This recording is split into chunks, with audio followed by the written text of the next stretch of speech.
All right. Well, hello there. Welcome to the Deadly Analysis podcast.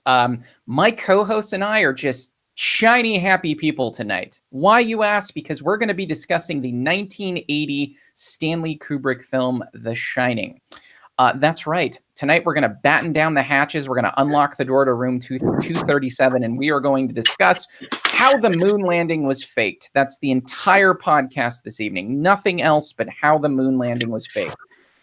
That's really the centerpiece for tonight's show. In case you don't know, this is one of the there's probably 30 conspiracy theories associated with this movie. Coded messages about Native American genocide, the Holocaust, the Labyrinth, and the Minotaur. This movie's really about everything except, Jack Torrance devolving into madness at the Overlook Hotel. It's the Alex Jones of horror films, if you will. And I can hear Garrett sharpening his axe right now as I say that for describing his film that way. So in case you've been living under a rock, The Shining tells the story of Jack Torrance, played by Jack Nicholson, as he becomes the winter caretaker at the isolated Overlook Hotel in Colorado, hoping to essentially cure his writer's block. He settles in along with his wife, Wendy, played by Shelley Duvall, and his son, Danny, played by Danny Lloyd, who's plagued by psychic premonitions. And as Jack's writing goes nowhere and Danny's visions become more disturbing, Jack discovers the hotel's dark secrets and begins to unravel into a homicidal maniac hell-bent on terrorizing his own family. So, it's just a wonderful family film. So this movie was selected by Garrett, who is a huge Stephen King fan, to the point that, and Garrett, you can correct me if I'm wrong, you actually killed both your wife and kid, like in praise and admiration of this film. Is that correct? Yeah, he did. He can't say he did. He can't say he did. I can neither confirm nor deny, but I will confirm. Okay. Well, as you can see, we take horror very seriously here at the Deadly Analysis podcast. So I will start this like I do every other show by just jumping in and asking the most vague general question that can push us into just a bunch of different avenues. Why did you select The Shining, besides the fact that it's one of the most iconic horror films of all time? Why did you choose it for this podcast, and what do you like about it so much? Well, I think this film is arguably the midwife to thousands, possibly even tens of thousands of human beings on this planet, because in 1980, when this film came out, pregnant women were in the theaters and they saw this movie and it scared them into premature labor. So there's a lot of people who have, Stephen King and Stanley Kubrick to thank for having the particular birthday that they have. Which is my way of saying, I think, simply just on from the point of view of sheer effectiveness, from the point of view of how the film made me feel when I first saw it and still manages to make me feel when I see it. This film is just scary as hell. There are very few movies that sort of hit me as I didn't want to say viscerally necessarily, because part of it is sort of a cerebral experience as well. But the collective process is just I am terrified by this film. I think it manages to do something which great adaptations often do. Is it takes a wonderful idea which existed in a fantastic form in the original of the novel and takes it in a completely different direction that also manages to be equally good. I mean, it's cliche to say that the movie is not as good as the book. This is one of the rare instances where both the book and the movie are simply exemplary. So that the two works of art sort of synergize with each other, if you will, and sort of heighten my appreciation for each other, even though obviously they diverge in important and significant ways, which I'm sure we will get into when it comes time to get into the weeds on it. I think that I as a general rule, I'm a mixed fan of Kubrick as it is, but I think this is probably Kubrick's best film. I mean, I know a lot of people can make a case for 2001, but for me, this is where I would make the case for that this is the one. It explores many themes, and again, we can delve into them, not the least of which, of course, is family, isolation, loneliness, addiction, creativity, a sense of failure, and sort of existential dread across the board. So again, I'm sure we'll dig into a lot of these, but as a sort of a brief summary overview of why I think this is such an awesome film, that's what I will tee us off with. What I've noticed about the films that you select is, this is something, again, we always sort of notice when we talk about each other. Like, it's very obvious, my film selection, what bothers me, what scares me. It's very obvious for Shayra, for Jonah, for Ben. We all sort of have our thing. And I noticed with yours, one of the genre of horror that you tend to go to is like not the maniac, so the sort of devolving mental apparatus of a person, like going to madness, right? One of the other films was Session 9, right? I think you chose Bug. Was it you or Jim? I think you chose Bug. I think it was technically Jim, but if Jim hadn't chosen it, I would have chosen it. Yeah, because I remember you talking a lot in other podcasts about Bug specifically. So I noticed that that's your sort of MO.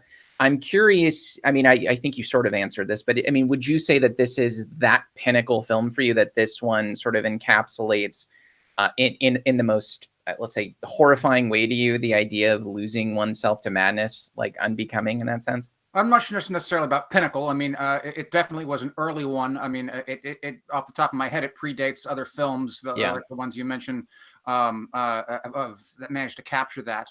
But I think you're certainly right. One of my biggest fears in life actually is Alzheimer's disease. I think that's something that just absolutely terrifies me. The much beloved science fiction short story "Flowers for Algernon" I think is a horror story across the board in so many ways. So yeah, the idea of slowly slipping away, of feeling yourself, losing yourself, of recognizing it, of desperately wanting to hold on and to stop and to arrest the decline, but not being able to do it, that is a particular kind of slow psychological torture. I don't want to reduce my appreciation for The Shining to just that. I mean, that's definitely an element of it, but there's a lot more going on than just the slow descent into madness. Because I mean, again, I suppose I might as well put this on the table now. As many people know, probably know, Stephen King actually did not really like this movie very much, precisely because it didn't really capture the slow descent into madness well. When you read the book, you think that Jack Torrance is the hero. You empathize with him. You keep expecting him to save the day. And you very slowly realize that no, he's actually, he's losing himself and he's going to be sort of captured by the hotel. And, as Stephen King put it, the first time you lay his eyes on Jack Nicholson in this film, the first thing that comes to your mind is, that guy's fucking nuts. So I think it is in some ways a fair criticism of the film that it did not manage to sort of recapture that slow descent into madness, which is much more a prominent theme in the book. But nonetheless, I think that there are still, again, like I say, the film is trying to do something different than the book was. So even though it's understandable to me that King didn't appreciate the adaptation, I still think that there's other merits of the film. So. Yeah, I'll just jump in and sort of echo a lot of what Garrett says, especially about the effect of the film. I've often said that The Shining is the only film that actually scared me, and I'm using that term not in the way that you commonly use the term, Noah. You commonly talk about how fear is a little bit more complex than oh, that movie scared the shit out of me, that leaves a stone in your shoe, blah blah. I won't rehearse some of those arguments that you made, but this one, when I first watched it, I could feel the physiological effects of fear taking over. My muscles were tense. I started sweating. I was clenching, and I realized that I was actually afraid while watching this movie, which is a set of feelings and a set of physiological effects that had never occurred before and have not occurred since. And so in that sense, sort of echoing Garrett's idea about how this is a film that is expertly made and scared the shit out of people. I was born in 1980, but not near the release date of this film. What was the release date? It's this film was released on June 13th. So maybe a little bit later. Maybe my mother got to the theater a little bit later. So it didn't actually scare me out of the womb. But once I watched it later, it certainly scared the hell out of me. And I think a lot of that has to do with Kubrick's direction, right? This is a perfect use of score. This is a perfect use of tracking shots, singles, like almost the entire thing is shot in singles. Rather than it's very rare for two people to be in the frame at the same time, and that echoes that cinematically demonstrates these themes of loneliness and these themes of isolation, which then coalesce into the dramatic climax that we get. That said, for a while this was, and I think it still is my favorite horror movie of all time, simply because it is the one film that achieves the effect of fear for me. And so in that sense, it still remains my favorite horror movie. But I think that the Stephen King criticism, which I was not aware of until you told me about it, Garrett, that's actually a really valid criticism, and it actually brings down the movie slightly for me. Just how crazy Jack Nicholson appears as soon as he walks into frame, and how he is clearly going to be the bad guy from frame one. And I do think that reduces some of the suspensefulness and thrilling nature of the film as we go on, as the film goes on. That said, that's like a minor criticism in a film that I think is absolutely exceptional.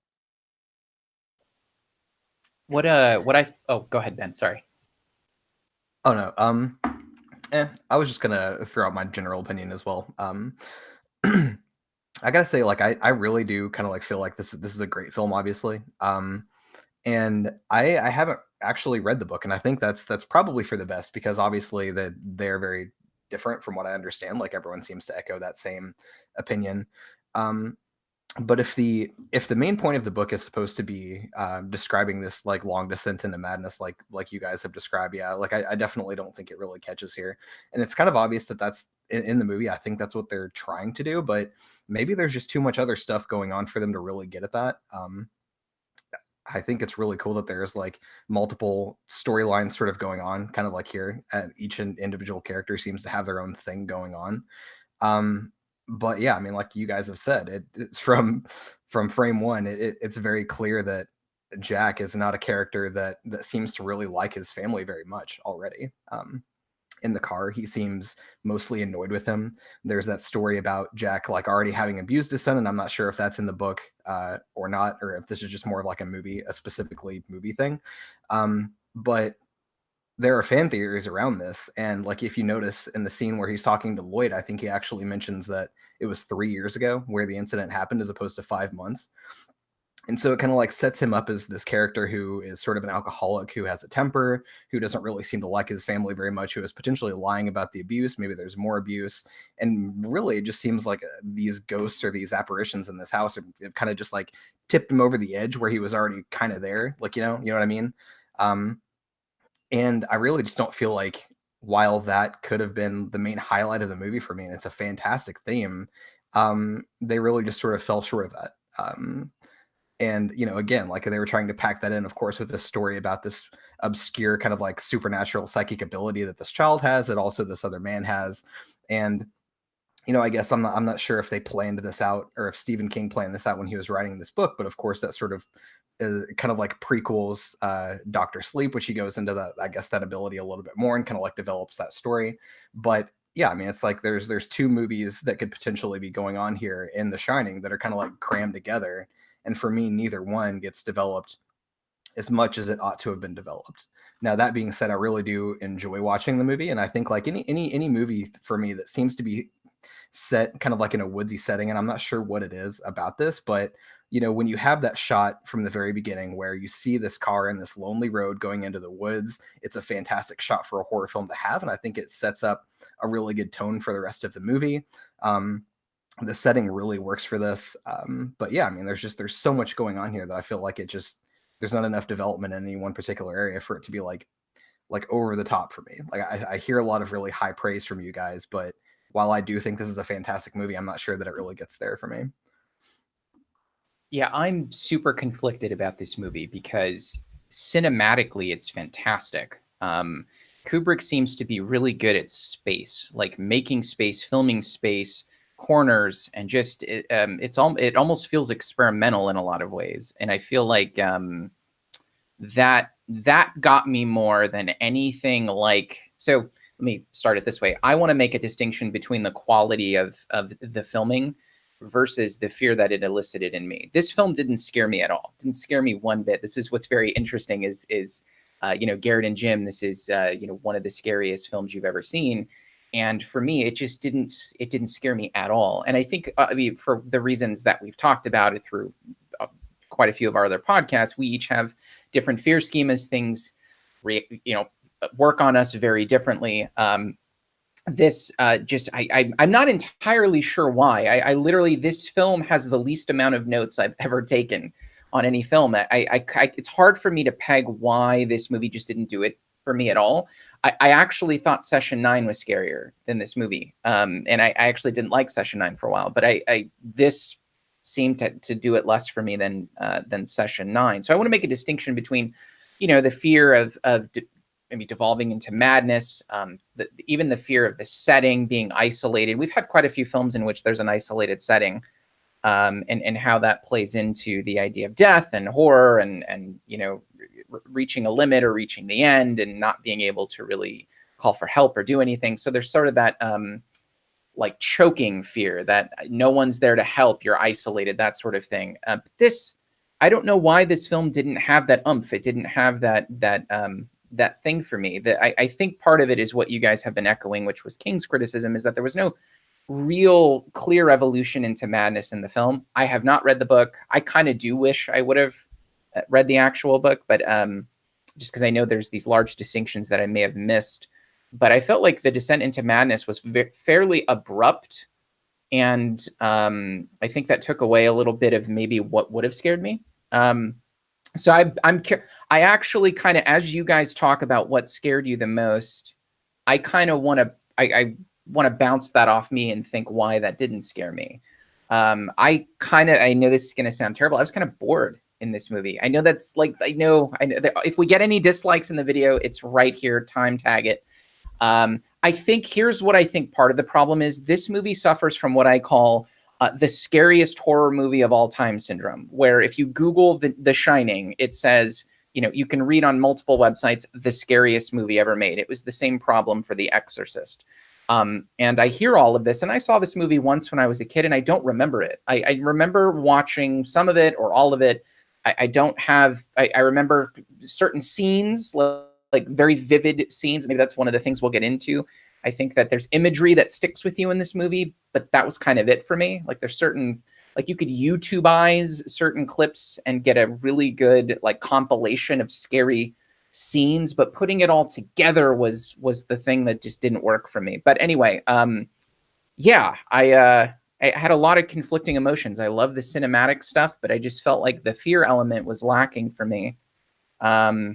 Yeah, and I'm not entirely sure why. Maybe it's one of the things we'll explore. But I do want to, kind of, I'm long-winded way around saying I respect your views and I respect this movie because it is considered a classic. I hate to shit on nostalgia. I don't like to be that guy, but I kind of do want to be that guy for this movie because I'm trying to figure out what exactly it was that scared you guys so much about this movie. So for fear of playing into your point about atomizing the film or YouTubeizing it, I just got to ask you. So try to remember, throwback, the first time you saw the movie. Yes.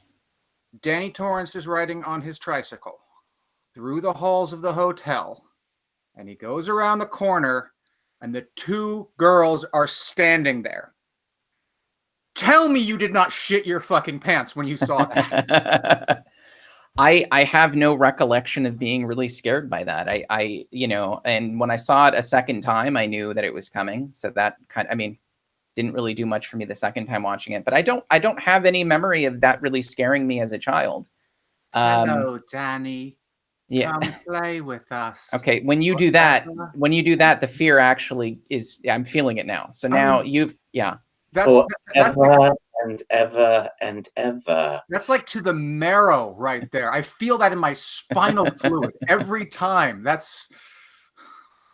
It's so interesting. It's like Event Horizon for me, guys. Like when we did our Event Horizon podcast, this is exactly what happened. There was a couple scenes I'd be like, this scene didn't fucking scare you. I wanted to like strangle people behind my camera, and they're like, what are you talking about, Noah? And I think that's the same. It's just we're different people with different fear schemas. Sure. Very interesting. Fear palettes, as we've been... fear palettes. Yes, this is my fear palette. Two little girls in British accents, and a British bartender, a racist British bartender, and I'm pissed off. I'm scared out of my mind. Now, See, I'm okay with the fact that this film didn't scare you. Like that doesn't it doesn't scare me now. I rewatched it today and it was like, all right, cool. I've seen The Shining again, and just sort of refresh my memory so that I could talk intelligently about it. Hopefully intelligently. And so it doesn't bother me that it doesn't scare you, because it doesn't scare me now. What I can appreciate about this film is its technical craft, the themes that it's playing with, and some of those themes I think are in and of themselves horrifying. There are themes not let's just sort of take them apart one by one. Sure. The first is domestic abuse and domestic violence, and how the Shelley Duvall character, and Shelley Duvall, the actress herself, had an incredibly difficult time working on this film. We should probably spend some time talking about the ethics of whether or not how she was treated on this set is whether or not that's actually ethically defensible. But that said, the themes of domestic violence within this film are incredibly poignant and have a lot to say about today, because that character, Wendy Torrance, excuses Jack's actions in the beginning of the film, and in that sense she has become gaslighted in that relationship, and that's an incredibly fearful theme that this film is playing with and exposing. One of the elements of domestic abuse and domestic violence is how it inculcates violence as normal within the relationship, and that's something that's all over this movie in a very scary and difficult to encounter way. Go ahead. I'm gonna jump in here real quick because I Yeah. want to throw in a small anecdote here, which builds on that. So apparently, Stephen King reported that the inspiration for The Shining came when he was working in his office, and he back in the days of typewriters, he was typing stuff out, and he stepped outside for a short while and came back and found one of his sons had taken his papers, spread them out on the ground, and poured ink all over them, and just ruined like the whole day's worth of work and writing. And for a split second, Stephen King thought to himself, I'm going to kill him. And the second after he had that thought, he was like, oh my God, where did that come from? Just he tapped into something just, that terrified the hell out of himself, the impulse for a father to kill his own child. And it was exploring that impulse that was the inspiration for the novel. Whatever was taking hold of him probably lived in the weak and the wounded. You know what I mean? It's an inside joke, in case y'all think Session 9. Sorry. Nice Session 9 callback. But domestic violence is certainly a theme running through here, and that it makes a lot of sense that that's Stephen King's inspiration for the story. And I can imagine how that. I also thought it was. Correct me if I'm wrong, Garrett. This is sort of a metaphor for alcoholism as well. It was for King. I mean, again, King had been struggling with his own alcoholism and continued to do so for some time after this novel. And his family had a history of addiction problems, and Jack Torrance's character, and that's much more explicit in the novel, the role that alcoholism is playing. But there is the fantastic scene in which Jack Torrance falls off the wagon in a purely psychic fashion, or I suppose depending on how literally you take the ghosts to be, whether or not they can manifest actual alcohol, maybe that's debatable. Yeah, I mean, I think one of the conversations that we should have as we talk about the plot of this film is, who are the characters? And for me, it's there are 5 characters. It's Wendy, Jack, Danny, O'Halloran, and the hotel, as an actual character that manifests itself in different ways, usually British speaking, British accented characters, and ones that can serve alcohol and let you out of rooms. Can I ask what supposedly this house is, like what the story is there? I know they talk about it a little bit in the movie, and so I hate to do this, but I don't know if there's additional context that can be brought up from the novel. But is it this idea that it was essentially built on top of an Indian burial ground? Like, is that kind of like the impetus for the house to have like the supernatural power that it does to either manifest or like trap spirits or whatever the hell is going on here? Is that kind of the explanation? There's a lot of different theories about this. I mean, that's probably the most sort of straightforward, the most literal one. That's, you know, expressly stated, the fact that it's built on an Indian burial ground. King explores this in some more depth in the sequel in Doctor Sleep, but you know, maybe it's not fair game necessarily to sort of to peel into that, because that's arguably is retconning and going back. But suffice to say, I think that it's that's in there sort of as a fig leaf to people who demand some sort of story, some sort of explanation. But the real reasons are deeper, more profound, and less, you know, rationalizable, if you will. Right, which I think makes the film more interesting, because we're never really given I mean, I'm sort of contrasting The Shining with Poltergeist, where at the end they realize that the house was buried on an Indian burial ground, and Craig T. Nelson has this moment, "You didn't even bother to move the bodies," as if moving the bodies would then get rid of the ghosts, which is just, it's kind of, it's stupid, and it kind of plays into Native American stereotypes that I would prefer that this film didn't play with, and plays with Native American. I think Poltergeist certainly plays with those stereotypes in much more explicit and unfortunate ways. In this case, I like the fact that one of the few plot contrivance explanations that we get for why Jack feels deja vu every time the first time he walks into the hotel, is the final shot where there's a photo of Jack toasting New Year's 1929, whatever, a New Year's, a good deal in the path. I believe it's 1929. Could be mistaken on that. But the point is that final enigmatic shot is the only real plot contrivance explanation for why the things we just saw happened, and I'm okay with that. And I think that this film is dealing with much it's much more visceral of an experience without understanding exactly why this is happening. And "you didn't even bother to move the bodies," stupid scene sort of tagged on to the end. I would say Yeah. that I definitely agree with that, right? Oh, sorry. I agree with that. You know, whenever we think about this movie, and it's not the first thing that I thought of, especially the first time that I saw this, maybe I didn't have the context of the horror genre. But whenever I'm watching this now, I'm kind of contrasting it with things maybe a little bit unfairly, like The Haunting of Hill House or Amityville Horror or American Horror Story Hotel, or, you know, shit like that deals with these buildings or hotels with some sort of like supernatural history, and that becomes the entire crux of the story. While I do criticize this movie for trying to jam too many things into 2.5 hours, I do think that it's good that that's more of just kind of like the background and not necessarily the meat on the bone, for instance, right? You know, there's definitely another story going on here that's more interesting than the history of the house itself. It seems just like a plot device, if anything else, I would say. Maybe that's misinformed or a misinterpretation, but that's the way it seems to me. I think it's a much more dynamic character than that. As opposed to a plot device, I think that the house has agency, or the hotel rather has agency within this film, in ways that we don't often see in other horror movies.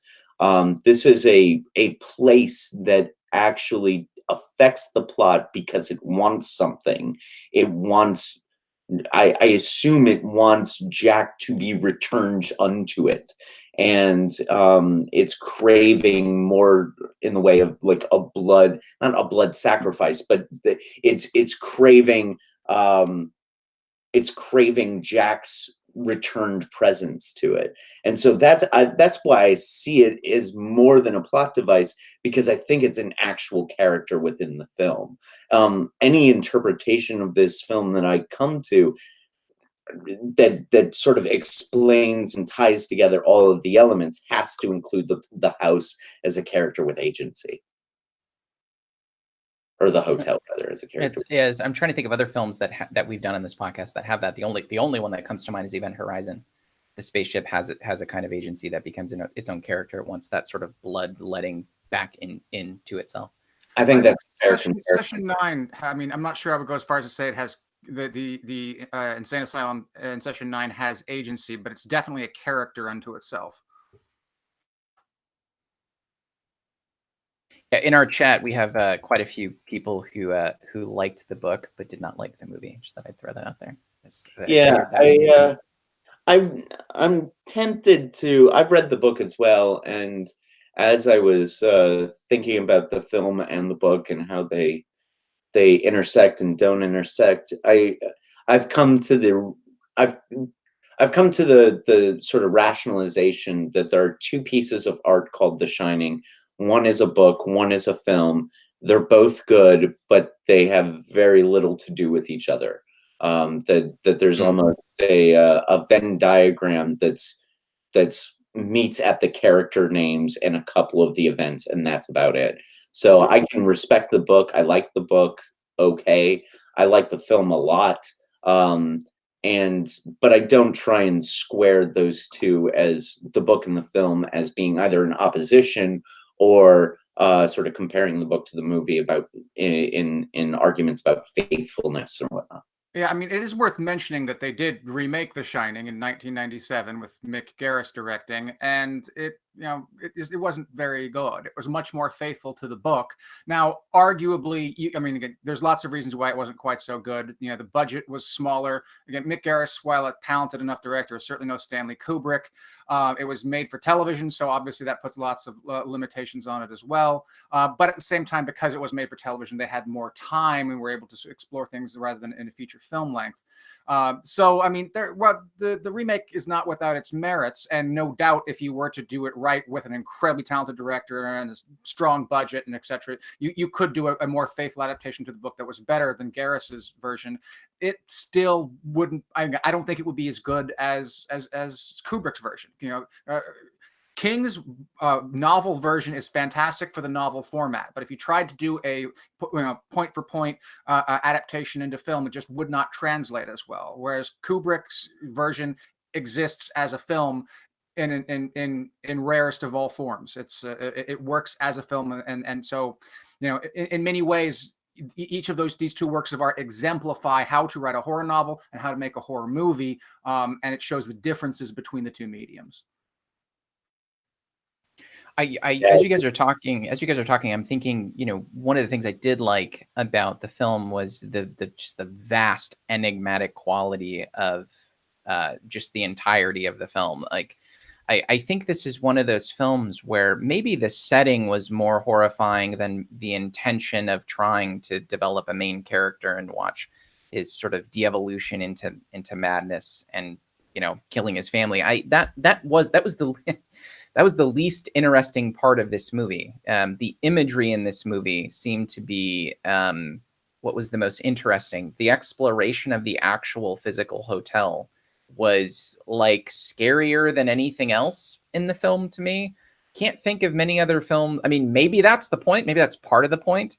But I can't think of many other films that in which just the setting seems more eerie than maybe the intent of the entirety of the movie. I still feel a little wigged out anytime I am, in a house or a hotel that's buried deep in snow, and in deep winter. Thankfully I live in a part of California where that's not really something that happens all that often. But I do go to Tahoe on occasion, and when I'm up there, there's part of me that's a little on edge. And again, Noah, like you, I loved Event Horizon, but I've never been locked in a spaceship, and I don't plan to ever be locked in a spaceship. So there's a certain amount of relatability to the experience of the kind of isolation when you're snowed in that you don't get out of Event Horizon. And also, again, maybe you guys have been familiar with it before, but I had never heard of the concept of cabin fever before I saw this movie, and that now seems like such an iconic almost elemental part of human psychology, that when you deprive us of social contact, when you isolate us, people just go insane. It's a very sort of, it's primitive, it's powerful, and it's tapping into something that, I mean, I'm not necessarily saying I feel it in myself, but I have enough self-awareness to think that if you isolated me for a long enough time, I'm pretty sure I would go insane too. Yeah, this feeling of loneliness and how loneliness affects us and drives us to the point where we become stultified and angry, stultified in our art, and angry at the few people around us. This sort of idea that the familiarity breeds contempt. That's kind of what I get out of this movie, and get out of the journey that Jack Torrance goes through. And it's only over the course of, like, what, 2 months before he starts trying to hack up his family. That's the idea that just that short amount of time might be what causes causes a psychological break is really interesting to me, and could be is the one of the themes that really strikes me about this movie. Go ahead, Noah. I was just going to say, one of the things that sort of caught me with Garrett's comment is I have the same issue with hospital hallways, and it may be different from the isolation component, but I don't know, maybe the sterility, just the labyrinth and length of it. There's almost an unnatural component to being in a hotel with no people and being in a very sterile hospital environment. There's a couple horror films where this wigged me out. Oddly enough, one of them was one of the Halloween films, which, being in a hospital setting, is the last thing you're supposed to be scared of Michael Myers. But I think it was The Curse of Michael Myers, one with Paul Rudd, which I'm not even going to get into that movie. But there's a particular set of sequences in a hospital where I was actually kind of more wigged out by the setting than I was the antagonist of the movie. So anyway, I just thought I'd throw that out there. I'm thinking out loud. I think it's very interesting how setting informs some of the sort of primary elements of horror. Anyway. Well, that's what I find about Garrett's choices. There's always a setting. Yeah. A setting element. I mean, I found that to be the most effective part of Session 9, or not effective, but the most prevalent part of Session 9, that those weren't necessarily about character development as much as it was about a really creepy place, and there were characters there too. Tone is so absolutely essential, and for me, for a horror film actually working, there has to be a sort of a constant cosmic background radiation that keeps you unnerved between the plot points or between the scares or whatever, because otherwise it's just a series of events which may or may not be scary in themselves, but aren't going to amount to something greater than themselves. Now, most people don't know this, but since we've monetized Deadly Analysis, we have been saving up the ad revenue to stay at the Stanley Hotel, all of us, one day. So we'll see if Garrett snaps. We're gonna vlog Garrett snapping and killing all of us. That would be the ultimate finality of this podcast. It would be a terrible way to go, but it would be iconic. So right. Then we'd be like the podcasters in that stupid Halloween reboot. The men who go insane. Okay, so this might be shifting gears a little bit, but I want to push it in a direction, because there's been a story about this movie, which I heard. Who was it that directed Shawshank Redemption? Frank Darabont. Yeah, Frank Darabont. Okay, if I recall correctly, Frank Darabont told this story on Inside the Actors Studio. This is a story that he allegedly heard from Stephen King. He said that Stephen King, when Shining was being made, he got a phone call from Stanley Kubrick. Now, King was a successful author at the time, but he was not yet Stephen King. He was not yet the icon that he would become. So he's sort of a little starstruck that Stanley Kubrick, in the middle of the production, is calling him up. And so he sort of nervously takes the phone. He's like, "Hello," and Stanley's like, "Hey, Steve, it's Stanley. Look, I got a quick question for you. Do you believe in God?" Stephen King's like, yes, I do. Mm-hmm. Yeah, okay, that's what I thought. Thanks a lot. Talk to you later. Bye," and hangs up. Now, apparently, so again, assuming the story is true, assuming I haven't butchered it or misremembered it, or it wasn't corroded some way, if this story is true, this means that in the middle of producing The Shining, Stanley Kubrick thought it was important enough to halt production, or at least take a few minutes out of his day to call up the author of the novel to find out whether or not he believed in God. This is now Stanley Kubrick is, if I recall, actually is an atheist himself. So I am just dying to know what you guys think about this. What was going through Kubrick's head when he decided he needed to know whether or not Stephen King believed in God before he could continue on with the making of the film? Wow. Wow. That's interesting. I mean, let's also put this in context. Stanley Kubrick is weird as fuck. So let's just, I mean, that's not outside the norm for like the modern day Howard Hughes, or relatively modern day Howard Hughes. So I don't know though. Like, would it? Well, think of the ending, right? Like instead of assimilation into a sort of ever-present, there is kind of a God complex going on here, and I do think that you have to believe in something supernatural in order to believe that ghosts are real.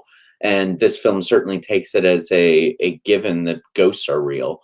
So, in that sense, I can imagine Kubrick having to know whether or not Stephen King has a phenomenological understanding of the world in order to function. That makes some degree of sense to me. But I can't imagine that Stanley Kubrick goes into this movie without knowing the answer to that question in one way or another. Like, I can't imagine that Stanley Kubrick is sitting there going, okay, I'm going to make this movie about ghosts and all of that stuff, and there's going to be some God imagery in how Jack sort of dies and gets subsumed back into the ether of the house, and so I'm all set. And then I start working on the film and I go, wait a second. What if the author doesn't believe in God? I've got to change the whole movie. I got to call him up real quick, make sure he believes in God. Otherwise, I got to change everything about this. I need a new ending. I probably need a few more characters. Maybe I've got to add this bit about Native Americans, and maybe that's why, he's a weird dude. Maybe that's what went on in his head, but I would sort of chalk it up to Stanley Kubrick just being a little bit strange. I would like to think that Kubrick just had the most naturalistic, not like Jack Torrance actually hacks his family up at the very end until he calls Stephen King, and Stephen King says, I believe in God. And he goes, now I got to fit this into a narrative of the God damn it. Now I can't just have a naturalistic ending where there's just axe and blood flying everywhere and little Danny's arm goes off into the distance. Can't do that ending anymore. Now I got to do something supernatural. Whole film gets redone. You never know. Watching the film that got redone after Stephen King. I'd like to think that. Yeah, there's reels and reels on the cutting room floor that were all naturalistic. To be fair. Oh, Noah, did you have something really quick? No, go for it. Okay, I just want to say that it could be easily interpreted in a few different ways. I don't think it necessarily has to be interpreted as literal ghosts in this house or anything spiritual whatsoever. And so whichever direction you push that, I think would probably depend on the psychology of the author. I think that's a totally valid point. I mean, the argument could be made, and I've seen this fan theory out there, that at the point where you see Jack having that nightmare where he's like laying on his desk and suddenly has this like red jacket on, and like from that point on, the rest of the movie, that's his novel that he's been writing the entire time. And so if you want to take a viewpoint like that, no, I mean, it doesn't necessarily have to be spiritual anyway. Or, I mean, you can also take some other kind of like twist where, it's not the novel that he's writing and it's not just some sort of like coma dream type thing. Or maybe there's something just like representative going on here where it's just the things that this little boy with seizures obviously is seeing, and it's more of like a psychological thing. Or maybe there's some kind of like mold or some sort of thing in this old ass building that was built on top of a gravesite that is causing them to have hallucinations. There are many different avenues that I think you could take this movie that would be perfectly valid, depending on whether or not you believed in the literal manifestation of souls or supernatural energy. It doesn't have to be any particular one of those things. We got a couple interesting theories in chat too. One person says maybe he was a Christian or a believer and couldn't decide if King's slant was good or evil, and asking him if he believed in God was a litmus test. Well, we know that Kubrick wasn't a believer. And then someone else said, I can see it as being a microcosm of humanity destroying itself if religion is brought in. There's so many different things that could follow, I guess. That's really interesting. It's going to bug me. Like, it's going to bug me more than the Apollo mission conspiracy theory now. I mean, there is a sort of a salvation narrative going on here. I mean, he doesn't ask him if he was a Christian. He asked him if he believed in God. But Yeah. there's definitely a sense in which Jack Torrance sort of descends into hell. He's taken by the hotel and he's going to stay there for eternity in a kind of torture of sorts. While nominally at least, Danny and his mom escape and are saved, and which of course brings up the fascinating shift about the role of Halloran in the film versus the novel. Spoiler alert for the novel. Halloran doesn't die like that in the novel. Halloran survives.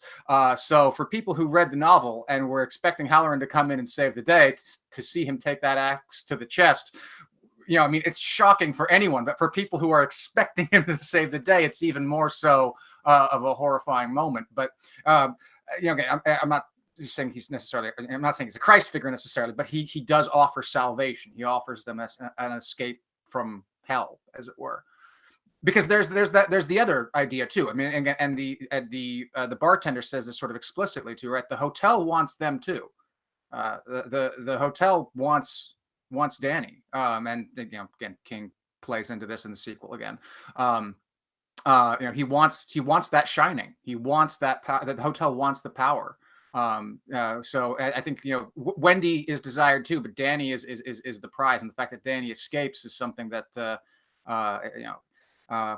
it infuriates the devil, if you will. So hear me out. I would have enjoyed this film much more without the idea of The Shining. I would have liked The Shining without The Shining. I would have liked this movie if it was a 146 minutes of watching a man devolve into insanity without the metaphysical instantiation or the metaphysical reality of ghosts or Indian burial ground serving as sort of the underlier for those things, however you want to cut it. Now, again, maybe if you take a kind of Ben interpretation that this is all, maybe it's all in his head, if it was more explicit and we sort of got to see the isolation being more of the primary focus and the losing of sanity through his writing that way.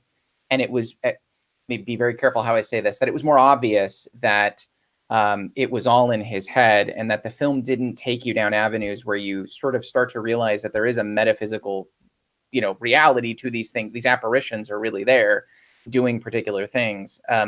I feel like that would have been a superior film to me. I don't know if you guys think that's the case. Did you feel that the film sort of imbued the hotel with like real action, like you were meant to think they were real ghosts, or that it was all in his head? Like, where do you side on that? It seems obvious to me that like these ghosts were real apparitions in the film, that they weren't all in Jack Torrance's head. Yeah, I think they're meant to be real apparitions because they affect change. They open the door. Yeah, that's a good point. Yeah. In that sense, it can't all be in his head. Now, if we think of this as like a book within a book, like Ben was saying, then it's possible for the apparitions to, then it sort of shoots that theory away. But I mean, I'm less convinced by the book within a book idea than I am by the idea that this is a ghost story, a haunted house story, one of the best haunted house stories that that's been put to film. I think that if we take away the ghosts in The Shining and all of the supernatural elements out of this film, one of our commenters, who I suspect doesn't really like the film too much, called the film rather simplistic. It's just about a guy who goes insane and then tries to kill his wife and kid. It would be even simpler without the ghosts. It would be even simpler without the manifestation of the hotel as a character. I think that simplistic horror movie has been made several times and could be made, and this would just be another one of those. I think the phenomenological aspects raise the bar a little bit. Go ahead.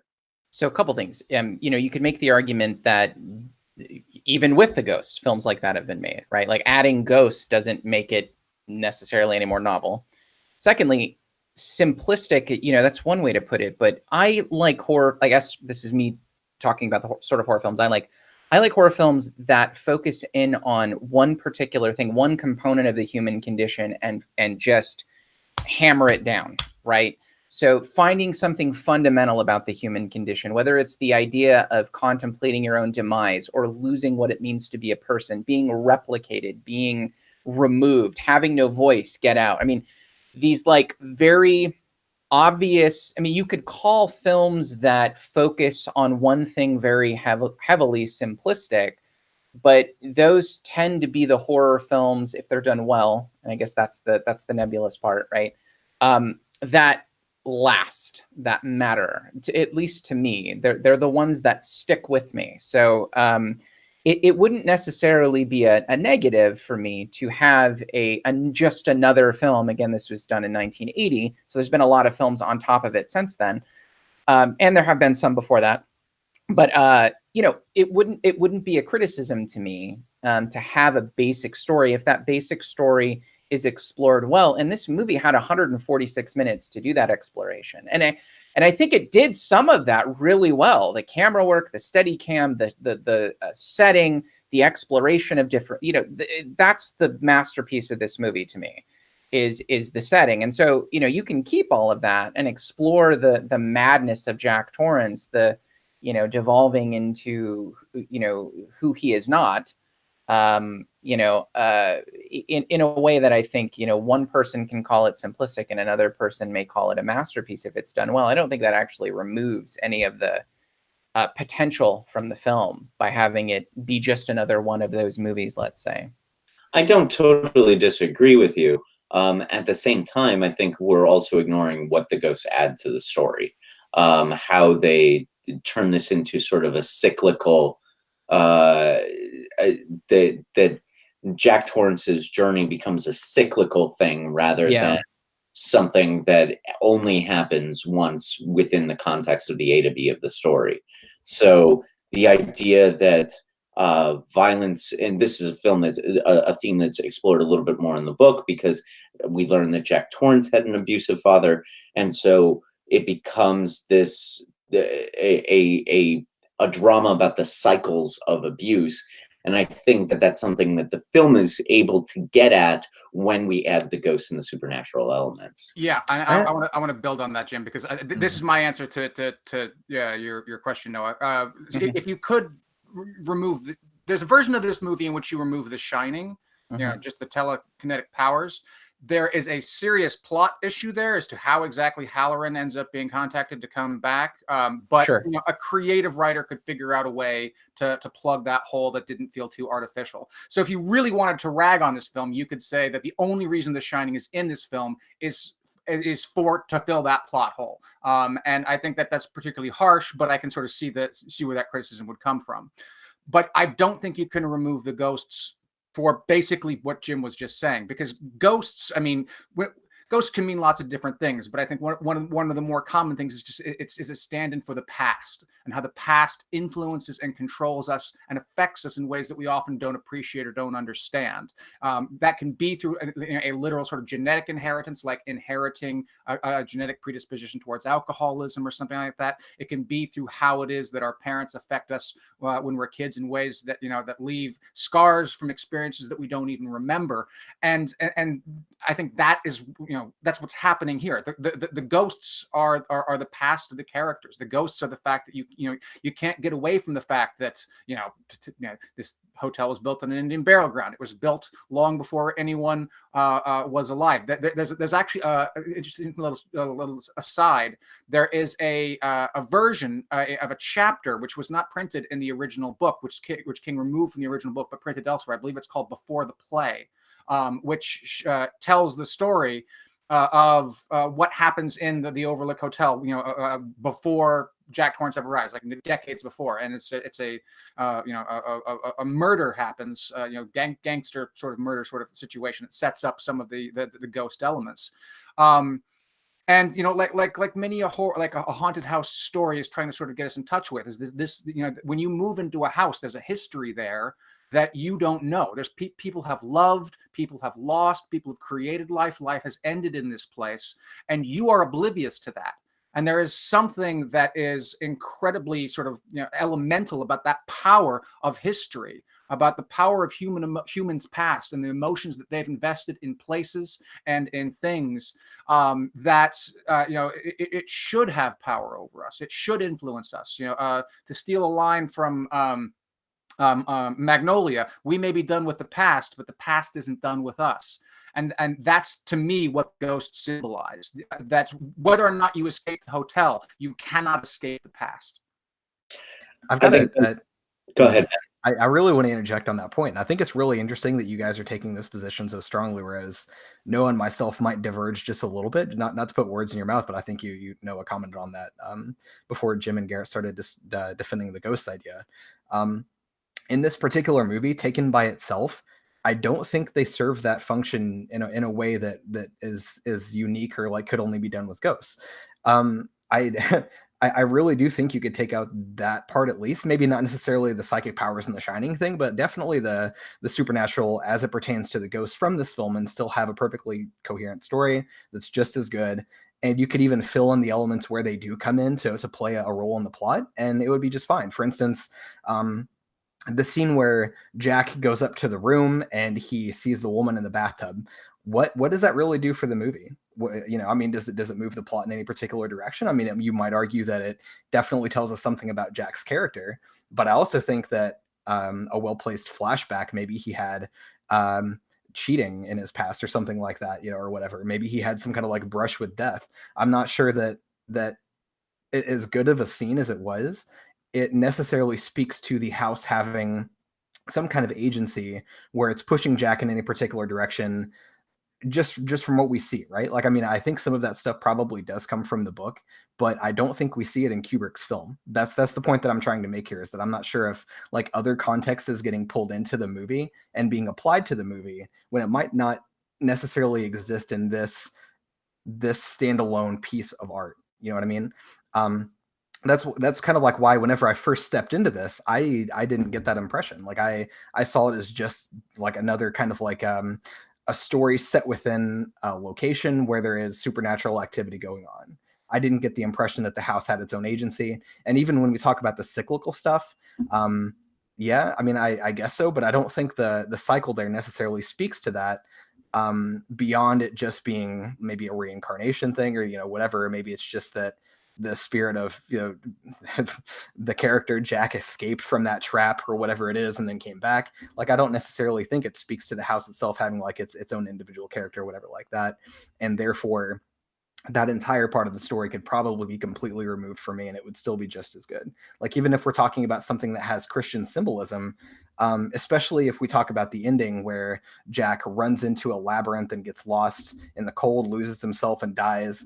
I think we could honestly have some parallels there with like the Divine Comedy, the lowest level of hell, about it being a freezing lake, et cetera, et cetera. Like, all of that stuff can still be tied in without this idea of ghosts. Like, I really just think it's an unnecessary part of the story that kind of like makes it creepier, but isn't serving a unique purpose. Well, I mean, if we got rid of the ghosts, we would lose Blowjob Bear, and we can't lose Blowjob Bear. It's an absolute necessity when you see The Shining to see a guy in a bear costume blowing another guy and then looking, saying, "What are you looking at? This is perfectly normal."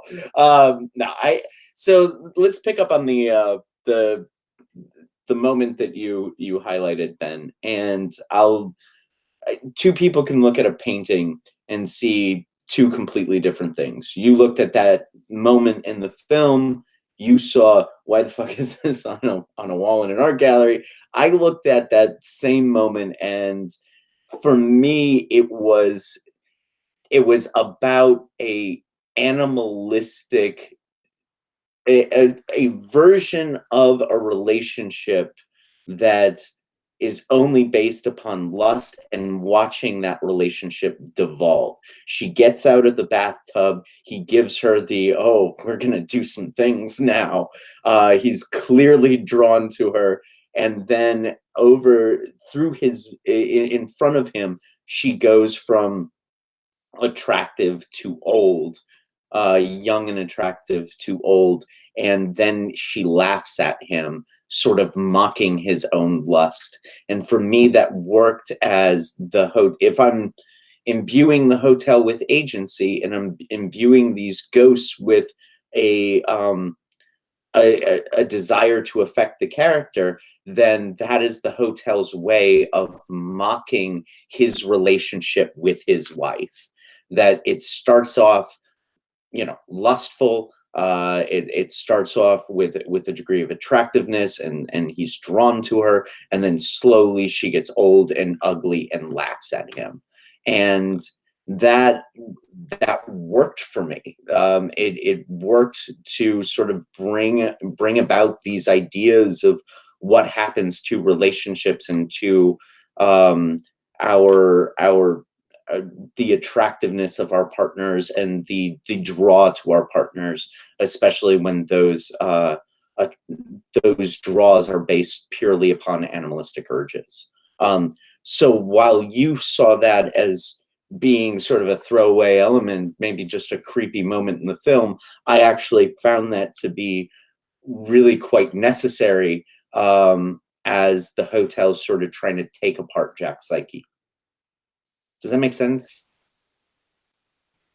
So, we're dancing around the idea that, well, I think Garrett said this explicitly, actually, that, look, I mean, ghosts are effective in these contexts insofar as they highlight psychological components of the human condition and exacerbate some of the negative pieces of those things, right? And I don't know if the metaphysical instantiation of a real ghost is actually necessary for all of that in this movie. So let's distinguish this from maybe the recent Haunting of Hill House, right? Where it's almost entirely explicit that these ghosts exist to, not say mock, but underscore various, psychological conditions that these like 7 siblings in this show have. I don't want to necessarily get into it for those who haven't seen it. But there in that show, it's very explicit that these ghosts are real ghosts. You don't know, at least initially, but you find out eventually that the show wants you to think that they're real in much the same way I think in The Shining, Kubrick wants you to understand that these are real metaphysical abstract entities that affect reality. And like Jim said, they open the door. I totally forgot about that. He clicks the door, opens it up. So then the question becomes: is every I don't want to say is every film, but is it necessary in every single movie or show to have those ghosts be real things? I felt like in this one, I could have got away with it not being real.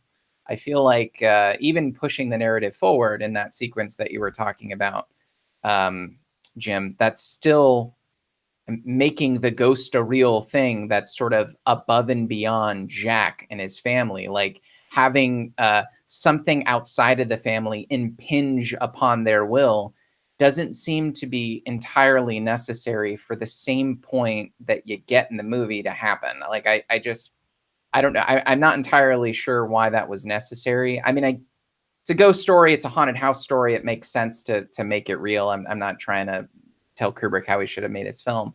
But I guess for me, I would have enjoyed it if it would have, like, you could have that same sequence, exact same sequence, with more of an explanation, more of a focus, more of a cinematic feel on Jack's guilt or his or the degradation of his relationship with Wendy. Like, there are a whole host of things that you could utilize. There are ways that you could film those sequences that focus on the underlining psychological or familial horror elements that, you know, I clearly want to be shown throughout this movie without having, you know, real ghosts actually harming a family. Does that make sense? I feel like it's a quibble. It's not the end of the world for me to know that they're real ghosts, but I guess maybe it's the super nihilistic atheist in me that felt like I wanted this to be all in his head, but have that same oomph, that same drive. I don't know. I think I'm just bitching at this point. Probably. Yeah, well, I mean, you're not. Maybe you are. Maybe you aren't. I mean, you're. It's entirely acceptable that this is just not your kind of film. That you would prefer the Gray instead of this film. But see, here's the weird thing: is I typically I can like the Haunting of Hill House has real ghosts. One of my favorite shows I've seen in a long time. And it's a familial horror film, just in the same way I think we could consider The Shining somewhat of a familial horror film. I mean, it definitely is a familial horror film. And the ghosts are real. I mean, I can think of other Event Horizon. There's a metaphysical being or set of beings that want to kill. I mean, this is something I actually do like. But this film made it seem like it would have worked better, I guess I'm saying, if that meta narrative around you know, the other attacking this family would have been removed. I don't know, but yeah. So this typically is my thing, like that I enjoy, but I didn't get it in this movie. I'm not entirely sure why.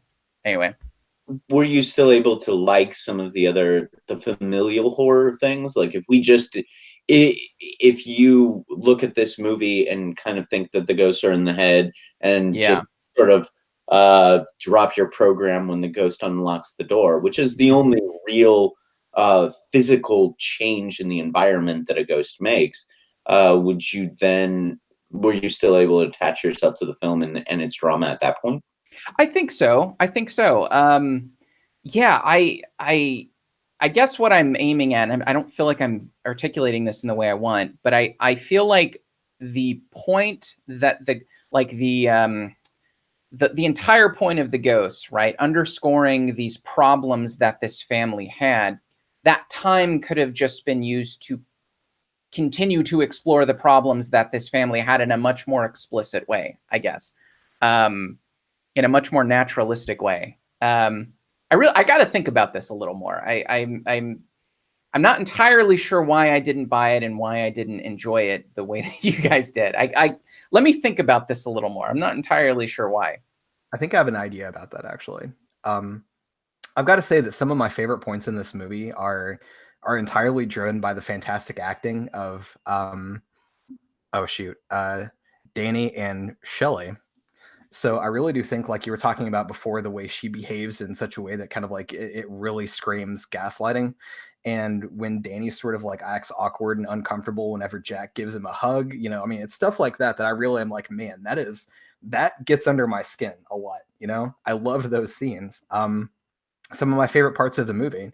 But I think the reason that the ghost narrative sort of clashes with that, or maybe doesn't work, is just because it is so it's so strong of an element that it directly conflicts with the idea that Jack becomes the antagonist. And if I remember correctly, in the book, and of course I'm going to do this again, but in the book, Jack is killed by the house, and then the other three characters are able to leave and survive. So it becomes clear that the house is the one doing the attacking. In Kubrick's film, I think it is supposed to be more about Jack evolving into madness and doing the direct harm to the family and becoming the direct threat.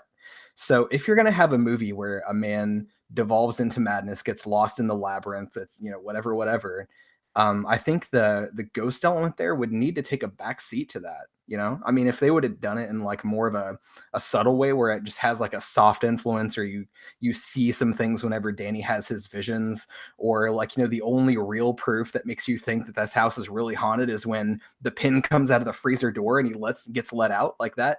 That could have been amazing. I feel like that would have been amazing. It just it would have needed to been a little more subtle than it was. It was too prominent in the movie to really play the plot like driving factor that it needed to play, but also not clash with the fact that this story in the movie, at least, is about Jack just being falling into madness, basically.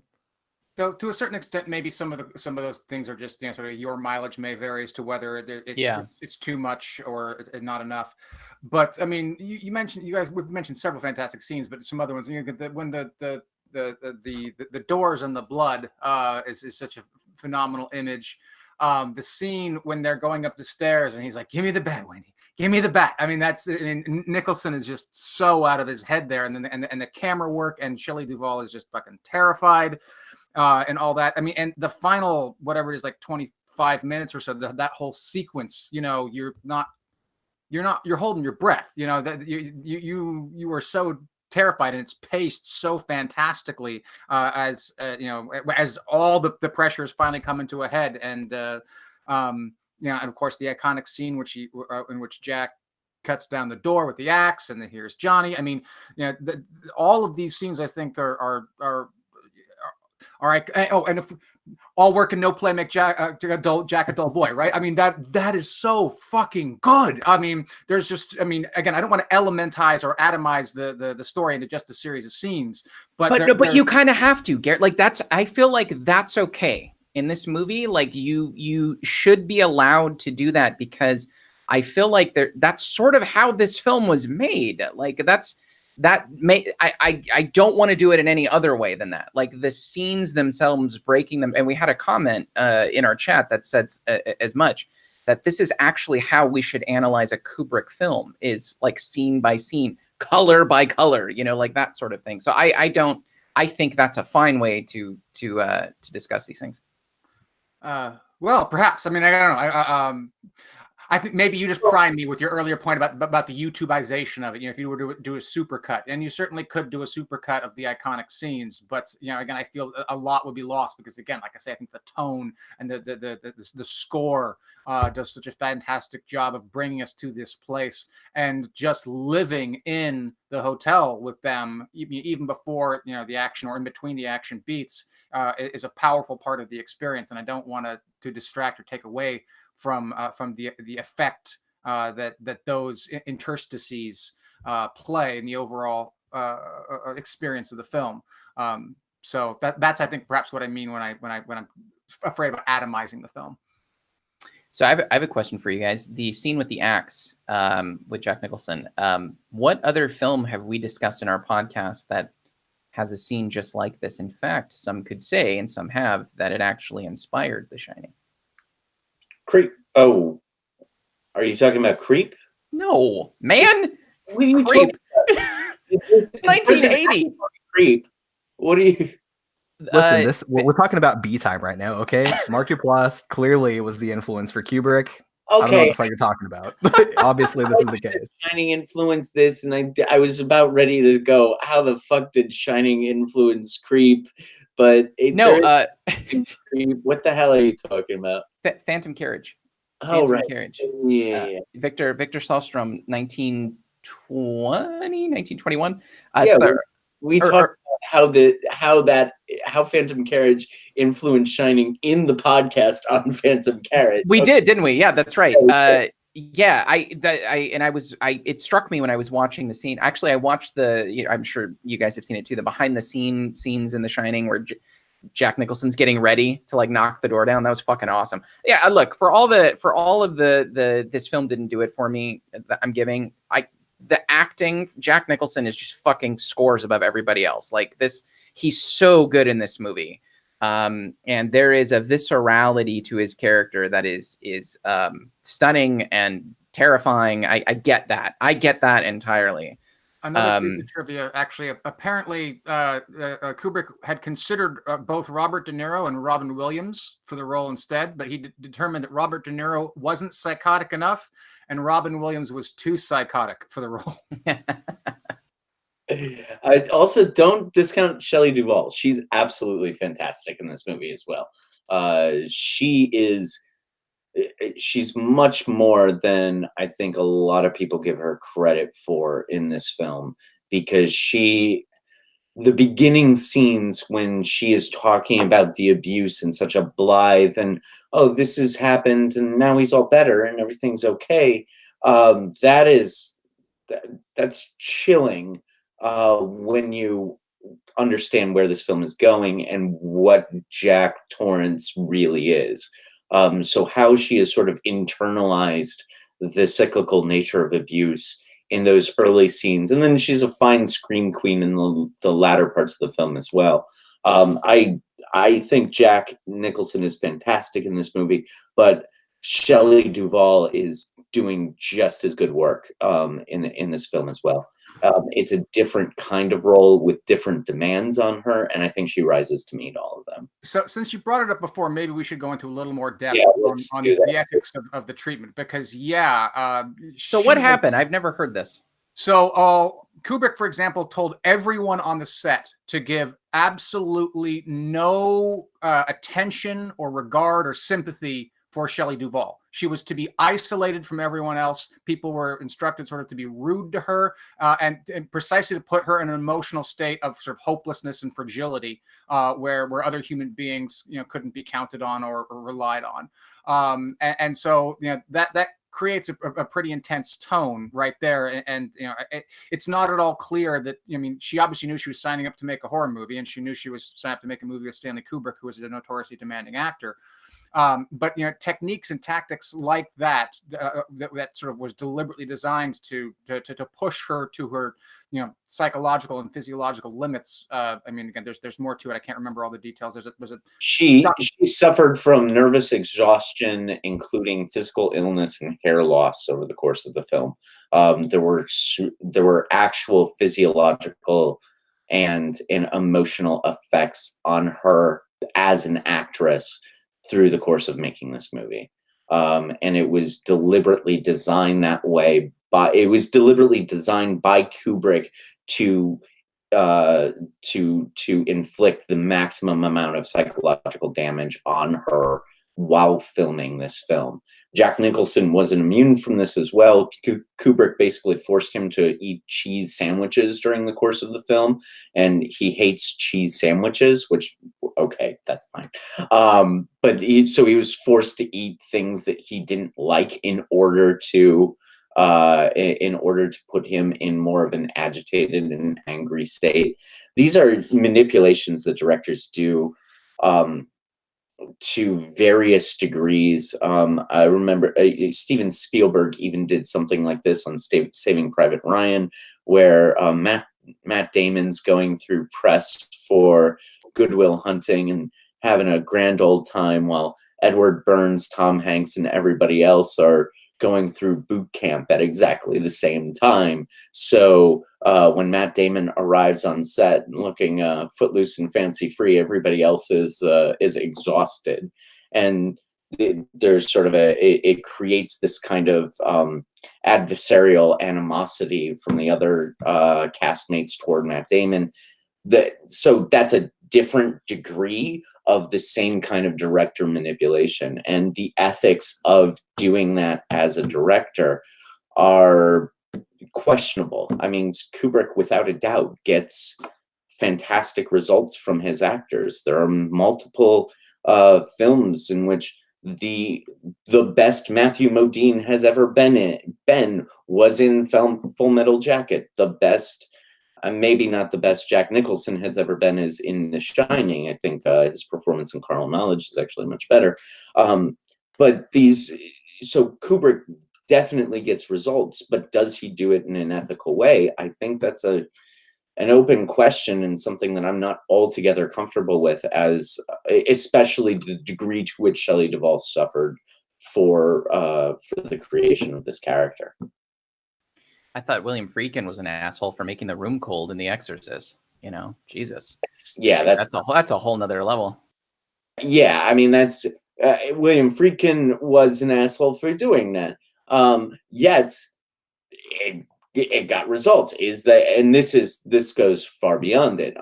The things that Kubrick was doing to Tom Cruise and Nicole Kidman in Eyes Wide Shut, sort of deliberately trying to pick apart their relationship and make them resent each other over the course of that filming, and isolating them during that time it's a question whether or not that's an ethical way to create art.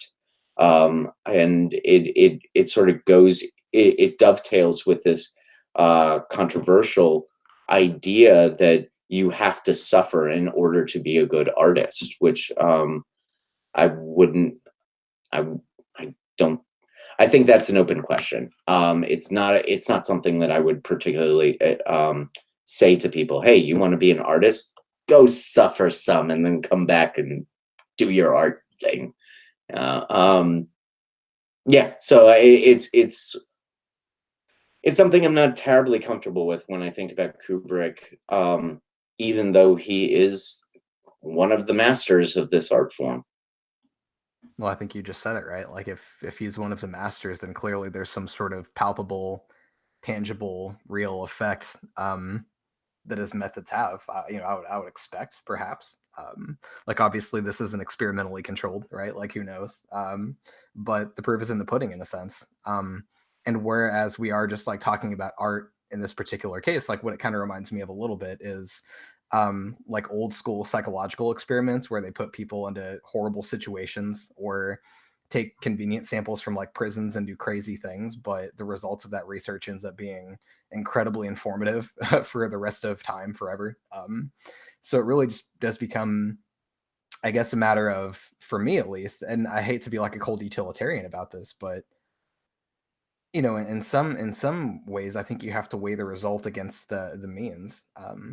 And if like your actors are agreeing to this, like I don't know if they knew ahead of time that he would be doing this on purpose, but if they knew and they still agreed to do it, you know, I don't know. I mean, I think that's kind of you know, like I mean, if they're accepting it themselves, I don't necessarily know if it's entirely immoral. Like obviously there are method actors today that do insane things to themselves to try and produce a result. And oftentimes it ends up being an incredible result with real palpable effects, but they made the choice themselves. And I mean, it kind of sucks and it's kind of sad, but in the end, I mean, you've got to agree that it is amazing art that they end up producing because of the suffering. I don't know. Look, Yeah, I think what go ahead. No. I just wanted to add, if I was Shelley, like hearing this for the first time, if I was Shelley Duvall, I would have like ripped the fucking arm out of the socket of Danny Lloyd to just keep going with this. Like I would have said, hey, you know, if you're gonna do this to me, come here, little kid. Like I would have just kept it going. Like that's, if you're gonna go all the way. Like, you know what I'm saying? Jesus. I think Danny. I think the actor. I could be mistaken about this, but I think the actor didn't know it was a horror movie until he saw it. Yeah. We gotta. He didn't know that it was a horror movie. He didn't know it was a horror movie until he saw it when he was like 17 years old or something like that. Shit. Many years afterwards, he saw a highly edited version of it when he was a kid, just so they could show him something. But apparently, it was, you know, a bare bones version of it. So he had no idea. Several of the scenes in which Shelley Duvall is running around holding him is actually it's a dummy that she's holding. It's not actually the kid. So. That's perfect segue into a comment that we just got that said you could replace Danny with the fake baby from American Sniper and nothing would change. Damn. Yeah, I saw that earlier. I don't think that particular commenter likes the movie too much. I've been watching his comments or her comments throughout the entire podcast, and it was all like, I hate this movie so much. It was like, all right.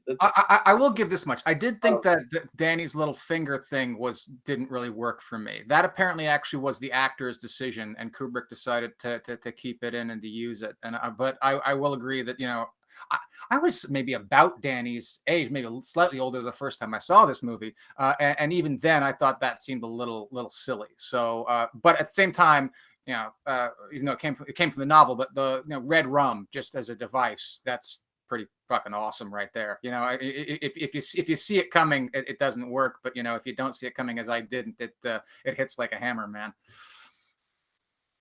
Yeah, and just to sort of go back to, I want to talk about this method acting and method directing a little bit more. I agree that this work was a little weird. But the red rum worked on me the first time I saw it. Subsequent, not as much, of course.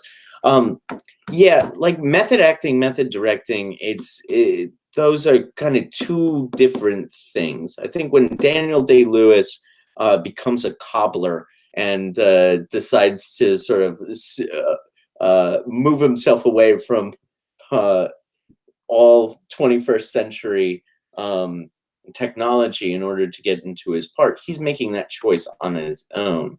It's different when you have a director masterminding your torture. And I don't know how much those actors know about the manipulative method. So there's a question of consent there. If you have a meeting when you first sit down and it's like, the director says, look, I'm going to make you eat cheese sandwiches, which I know you hate. I'm going to tell the cast and crew not to ignore you. I'm going to try to build animosity between you and this other actor, et cetera, et cetera. So if you sit down and you say, here are the manipulations that I'm going to do to you, you're doing, and you get consent from the actors to do those things, then it's a different question and it's quite okay. But then you're also removing the effectiveness of those manipulations. If I tell you that I'm going to torture you with cheese sandwiches, which is kind of funny. If I tell you that I'm going to torture you with cheese sandwiches, then it's not going to be as effective of a torture when I hand you a cheese sandwich. You're going to be like, oh yeah, okay, I expect this. And so the key to me becomes the consent of the actors and whether or not that that consent is implied or explicit or not given at all. And if it's not given at all, then I think that that's a bit of an issue. And no matter whether or not we have good art as a result of that or not, yeah, like it's still a problem.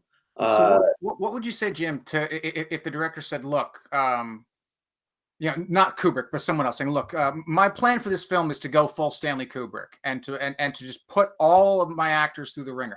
I can't tell you in advance what it's going to be because it'll undercut the effectiveness, but I want you to know what you're signing up for. And if you agree to work on this picture, you indemnify me against any shitty behavior that I or the rest of the cast and crew may do to you. Is that culture?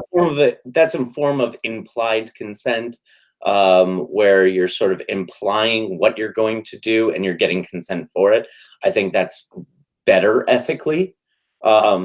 And when I have directed, I have said something along those lines of we're going to do things that we're going to do some method work. We're going to do some personalization work. You're going to have to really commit to some of these things, and I will tell you what they are, and you're welcome to say I'm not going to do that and not going to play those games, and that's perfectly fine. So yeah, I think that is much better ethically than, hey, we're going to do a horror movie together, and yeah, I'm not going to tell you what I'm going to do, and then spring it on the actors later. The degree to which Shelley Duvall was affected by this, by making this movie, that says to me that this is on shaky ground, ethically speaking. I love Stanley Kubrick. I love Stanley Kubrick's movies, but whether or not I have problems with some of those methods. At least she didn't have to eat the fucking cheese sandwiches. That's all I'm saying. Maybe she did. Not the cheese sandwich. Yeah, that's sort of become a metonym for what we're talking about. Directors torturing actors with cheese sandwiches. I don't know. It's certainly something I think we have to bring up, especially in a post Me Too society where we're talking about the treatment of women on sets and treatment of women in the entertainment industry. We probably have to talk about some of this stuff, which is uncomfortable. I don't know. We should call it post Me Too. I think it's more enduring Me Too. But well, yeah, after okay, you're right. I don't mean to suggest that the Me Too movement is that we are after the Me Too movement, but after the explosion of #MeToo, this is the type of conversation that I think we should be having, as well as the conversations that we've been having for the last hour and a half as well. And I'm done with that line of questioning. Do you have anything else, Noah, that you want to ask us about? Any other things that you were? No, you guys, this is different for me. This is one of those times where I don't have much to say. I really just want to listen. I'm fascinated that this movie scared you guys so much. I kind of want to take it back to there, just because I'm not in touch. This movie has all of the things that typically scare me. It's a familial horror film. It has very heavy domestic abuse themes in it. And it just didn't do anything for me. So I'm fascinated by that. I'm going to be fascinated the whole time. That we even after this, I'm not entirely sure why that is. Anyway, that's kind of where my mind is at as you guys are talking. That and cheese sandwiches. For some reason I'm craving that now. That doesn't even sound good, but I want to try it anyway. Yeah, Garrett, I'll throw this back to you. I mean, this is if I recall correctly, and I'm gonna blow your score anyway, since I already know what it's gonna be. This is one of your favorite films, not just horror films. This is one of your favorite films ever. I wish I would have seen this at the right time, and I would have it would have stuck with me. Maybe it was a setting thing. There's something to be said for that. I saw Child's Play 3 in the theater with my dad in 1991, and that shit never left me. And that's a terrible horror film. It's awful. It's hilarious going back and watching it. But I still can't put my feet over the bed because of that movie. I shit you not. It's sometimes just seeing a film at the right time in your life, at the right age, with the right things going on, tends to be the mitigating factor in how scary and how terrifying it is to you even years later. I could probably say the same thing for Event Horizon when I was much older. So yeah, I'm fascinated by that. But I like the idea. I'm starting to really get to know sort of your schema, what really scares you. I like that because now I can recommend a whole host of shit to you. Whenever I see a horror film about death, I PM Ben. Whenever I see a horror film about, eating the contents of an ashtray, I go to Jim. Anything non-edible. So now I kind of have your piece. So I'm happy that we had this just for that reason. So I've often joked to Jim that part of the reason why he doesn't find horror movies scary is he watches them in the wrong way. I think maybe what you need to do, Noah, is go to Colorado in the middle of the winter, find an isolated cabin and watch it, as the snow is falling around you, and maybe it'll get in your bones. I mean, it's a strange sort of request to make, but I do think that you're right, that an awful lot of films in general, but perhaps horror movies more than most, it can depend on just simply the mood and the context in which you see it. If you are, if you're on edge, if you're keyed up, if you're in a space to be scared, it can be a lot more effective than if you are, maybe tired or distracted or irritated or even hungry or something like that. Those sorts of psychological walls can sort of immunize you, the effect that the film has on you, perhaps. Now, that having been said, obviously the filmmakers and the director need to sort of do their best to cut through all that, and the better it can cut through that, the better the film is, the more effective the film is. I think I've mentioned before, part of what I found so fascinating about Session 9, what was a real test for me about that film, was that I started watching it, I was tired and distracted, but once I started watching it, I couldn't peel myself away. It cut through all my defenses, and I think that the Shining, again, both book and film, had this exact same effect on me.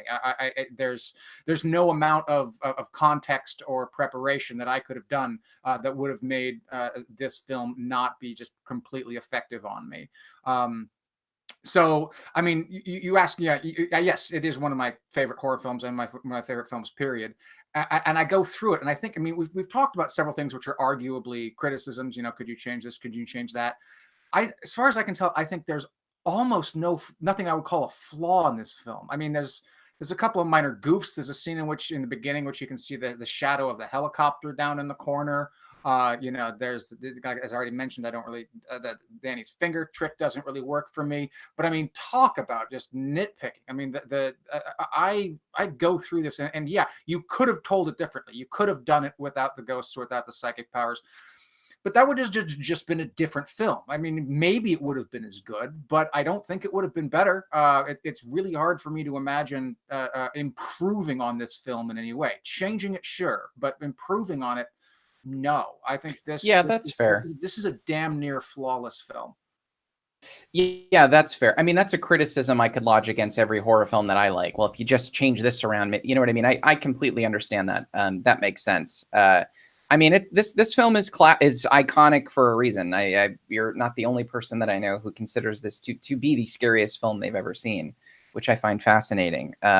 Before we wrap up, I have got to ask you what your favorite, just like 30-second version of what your favorite Kubrick conspiracy theory is for this movie. Do you know how many there are? I don't know if you guys have seen the Netflix documentary Room 237, but sweet mother of God, this film has been analyzed to a degree that I don't think any other film ever made has been. Can you run through some of those conspiracy theories? Because I have not seen Room 237. I wanted to see it prior to this podcast, and that it didn't work out. It would take me an entire other podcast, but the one that I love the most is the Kubrick throwing in little sequences, like the Danny wearing the Apollo shirt that Kubrick actually filmed the moon land. He filmed the fake moon landing, and that was his. There's these little things scattered throughout the movie that are sort of indicative of him basically hinting, ever presently, forever solidified in cinema history that he helped fake the moon landing.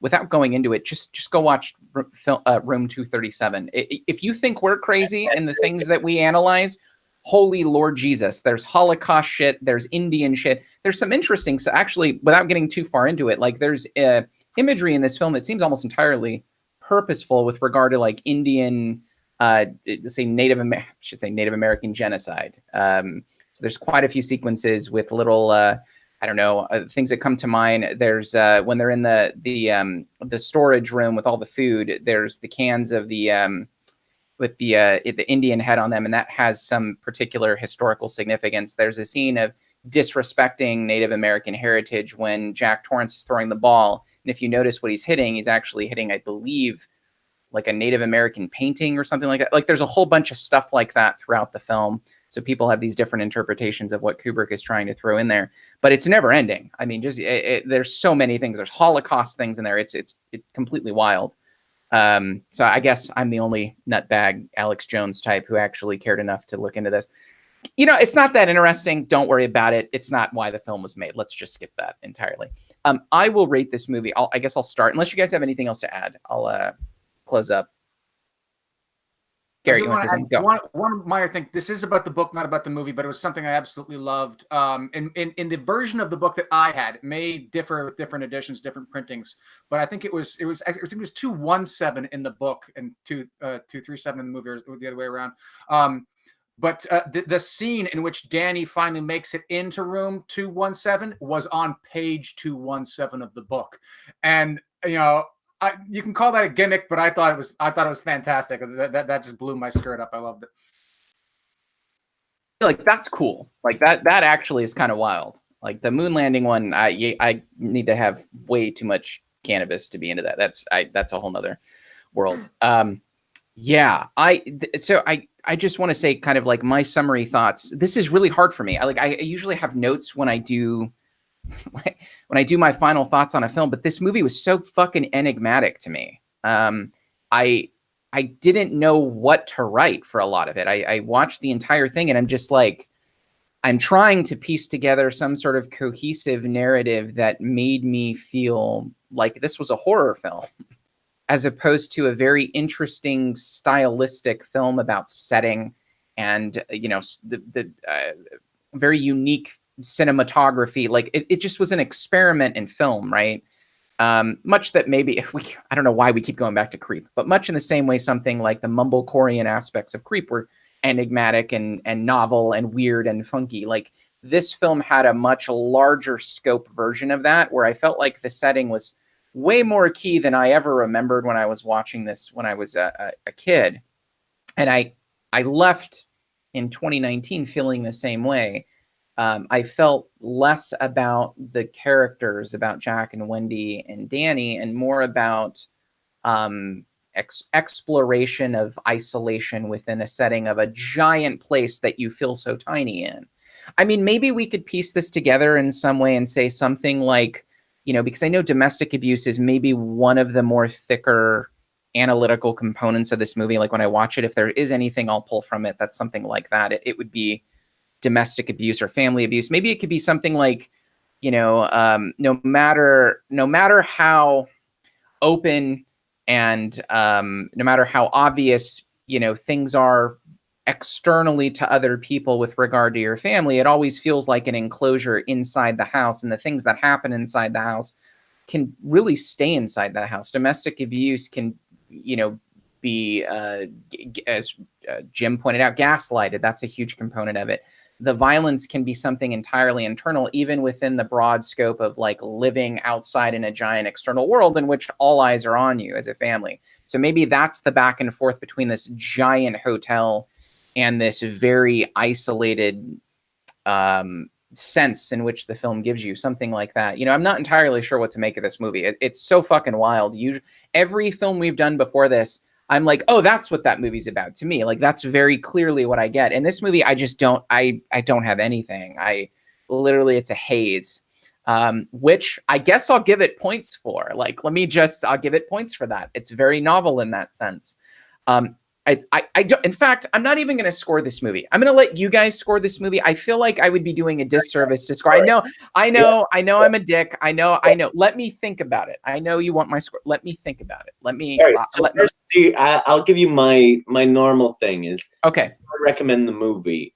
And if it's a recommend, then it's 3 stars or above. That's interesting. I would definitely recommend The Shining. Absolutely. Yeah. So it's got to be 3 stars or above. Okay. Yeah. I mean, if that's how we do this, then yes, I would say it's just my thing.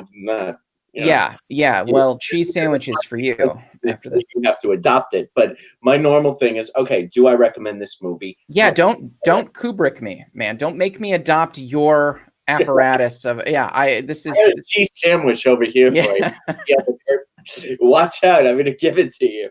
So recommend it. So yes, I recommend this movie if for any reason, just the cinematics, just for the Steadicam. The Steadicam in this is fantastic. There's certain shots in this movie that I thought were really unique. The acting is fantastic from Jack Nicholson, from Shelley Duvall, the little kid. I'm not going to get into it. But I recommend the movie, but I just don't know. I don't know how to score it. I'm just going to leave it at that. I'm just going to go. I could literally go on for like 30 minutes saying how confused this movie made me. Let's just skip to someone else. All I'm going to say is I don't know what to do with this movie at all. 3 stars. The Steadicam should be fantastic because it was actually run by literally the guy who invented the Steadicam. This I can't remember his name, but Oh shit! No way. That's wild. I didn't know that. Yeah. So I'll go next. I wholeheartedly recommend this film. So I was, if I were to continue to interrogate Noah on his feelings about the movie, this is it's one of my favorite films. It's it's the only horror film that has produced physiological effects of fear in me. And maybe that's the context I saw it. Maybe I was watching horror movies right at that time, Garrett. Wink, wink, nudge, nudge. So it really worked for me. I think that there's a lot. Technically, it's flawless. Acting wise, I know there are some people in our chat who disagree with my love of Shelley Duvall's performance in this film. All due respect, I think she's fantastic in this movie, and I think Jack Nicholson is this is one of the best performances of his career. So this movie works for me on a lot of levels. I think it's an interesting horror film because it creates a setting into a character with agency.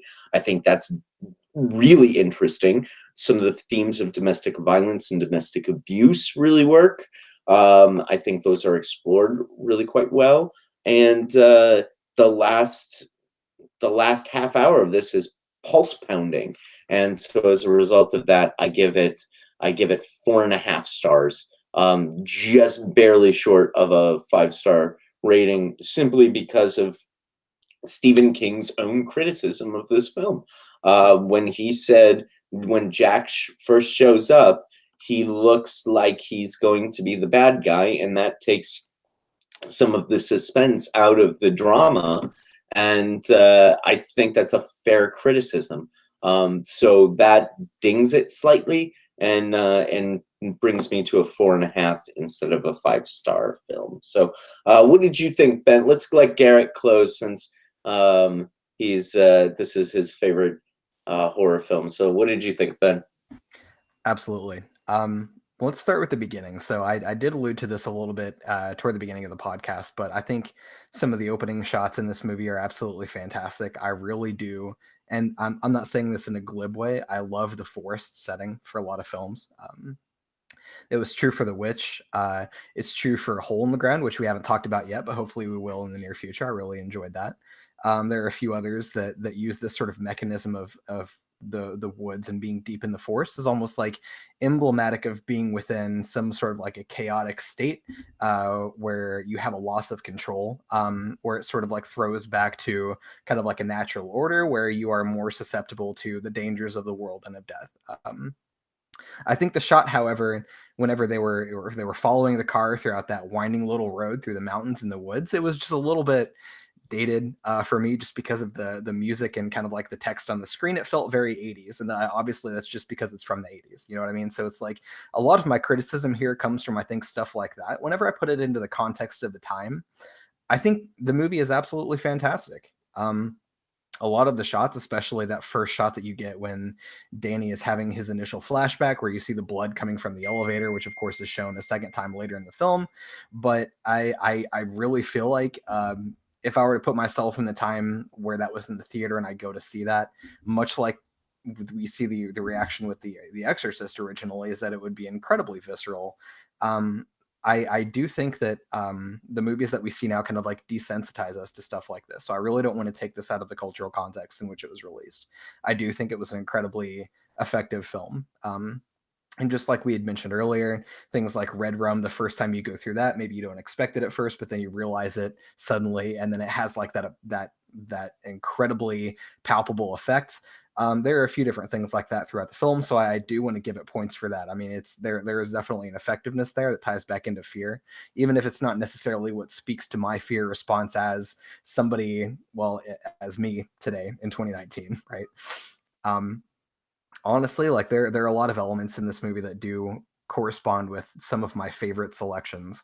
It's just that I do think that, man, they just like, I don't know, it needed to be focused a little bit differently. Like the contents of the movie could have been the same. It just, they needed to downplay some things, maybe emphasize other things. Like you were talking about Shelley's acting there, I really think that's absolutely outstanding. I don't want to compare this to Silence of the Lambs too much, where you have somebody who appears on screen for a relatively short period of time, but then carries the film to an Oscar. Like, I don't think it's on that degree, but I do think the acting in this film by Jack Nicholson, but also his co-actors here, really do sort of carry the film for me, because that's sort of like that interpersonal element is what stands out to me the most. It's not the ghosts, it's not the supernatural stuff, it's the symbolism with being lost in the woods in the frozen tundra and trying to find your way through a labyrinth. It's the relationships that just make this absolutely fantastic to me. But again, like, I do think it has some flaws, like the cinematography was great, but again, just like the plot needed to be refocused a little bit. So not to drag on too much, but honestly, if I was going to give this movie a score, I would not rate it in cheese sandwiches, as the chat has suggested, but I might in fact give it, I don't know, like 280 flaky baked bries with apple pear topping out of 400 or something like that, you know? Yeah, so it's good. Could have been better. I would definitely recommend it. Is that a 3-star cheese rating? I think It's a 3.5 star. 3.5. 3.5 cheese sandwiches. I like it a lot. I wish that I wish I had seen that in the chat before I did my 4.5 cheese sandwiches. So, okay, that's to me. It's just dawning on me now that one of my standard go-tos here is we did not do the feminist analysis, which this film definitely can be, scrutinized under. I think it shows the female characters surviving and fighting back rather well, but no time to sort of get into that at this point. No surprise. I'm 5 out of 5 on this one. As I said, I think this film is damn near perfect. A few minor quibbles notwithstanding, the the big beats hit hard. The tone and the atmosphere keep you on the edge of your seat. The tension ratchets up gradually over time. The pacing is fantastic. The cinematography, the score, the coloring, the acting. I mean, there's always a certain degree of subjectivity in it, of course, and you guys have all said that there's things which you think it could be improved, but I look for it, and I best I can say is I respect your opinions but disagree. There's almost nothing I think that can be improved about this film. It's fantastic. It succeeds, I think, in everything it sets out to do, and what it sets out to do is powerful, challenging, difficult. It is a remarkable accomplishment of filmmaking and of art, and a testimony to the power of what the moving image can accomplish. So I can't recommend this film enough to anyone over the age of, say, 10 or 12. At that point beyond, you're cheating yourself, and you're doing a profound disservice, even if you're not a fan of horror films, to not see this movie. This movie scared my own mother out of the theaters, and I actually had to sit down with her and make her rewatch it many years later, because I said that she owed it to herself, and she didn't exactly thank me for that, but I felt I was doing my duty in making her sit all the way through it. I actually think everyone under the age of 6 should watch this movie. I think that would be fantastic. I think you gotta be above 13. I don't know. That's didn't you say 10 or 12? That's a little. That's about how old I was when I saw it, I think. And maybe that's got something to do with it. Right? Maybe my fragile little childhood mind was so susceptible to be scared. But I watched a lot of horror movies when I was that age, and while I love many of them, there's few of them, almost none, that I would give a 5-star rating to. So this one is a standout, absolute standout. Yeah, I think the best way to watch this is to be roughly 10, have a dislocated shoulder, be eating cheese sandwiches, just the whole 9 yards as you watch Kubrick's film. Awesome. Hey, so in case you guys don't know, Jim and Garrett have their own YouTube channel where they do film reviews that are outside of horror. It's called Jim and Garrett at the Movies. Who would have thunk it? Jim and Garrett at the Movies. So check out their channel on YouTube. Subscribe to them. They are severely undersubscribed. Check them out. I think this week they're doing Captain Marvel and Wonder Woman. And I'm sure Jim will throw in a little bit of Shelley Duvall in there. Just, I don't know how that'll work, but you got to chuck in the feminist bit from this movie into that's your homework, into Captain Marvel and Wonder Woman. So good luck with that. Yeah, good luck with that. I'm actually going to watch on my way to work just to see if you can do that. Like that, I'm actually really curious. So check out their channel. In 2 weeks, we are doing, so 2 Sundays from now, we're doing, our next film is Requiem for a Dream. I have never seen Requiem for a Dream. In fact, I knew very little about it until Shayra recommended it. So I'm kind of excited because I'm going into it completely blind. I don't even know who's in it. Like I tried to just stay outside. So I'm excited to watch that. So 2 weeks, we're doing Requiem for a Dream. At that point, we're creating a new schedule. I have a list of films I think we're going to do. So if you are watching this movie, or this analysis all the way to the end, like you're one of like 8 people on the planet that have done that, let us know what movies you would like us to do reviews of. Some have been mentioned in the chat. We've already done some of them, like The Witch, Antichrist. So check those out on our channel. The ones we're thinking of are, I have them over here to my left. We're going to probably do Suspiria, the original versus the remake, the recent remake. That'll probably be the next one after Requiem for a Dream. We're doing Jim's favorite, which is Raw, which is a film I selected. The Skin I Live In with Antonio Banderas. Jacob's Ladder. We're going to do Annihilation, Videodrome, and then the one I am really not looking forward to, and of course, this is fucking Ben's selection, Martyrs. I do not want to watch that movie. It's the same problem I had when he recommended Antichrist. Shit has never left me. So we're probably going to do these. I'll put them on the schedule. If there's any other ones you want us to check out or do, leave us a comment. Check out our social media, Facebook, Instagram, and Twitter. And thanks for joining us tonight. We'll see you guys 2 Sundays from now for Requiem for a Dream. Take it easy.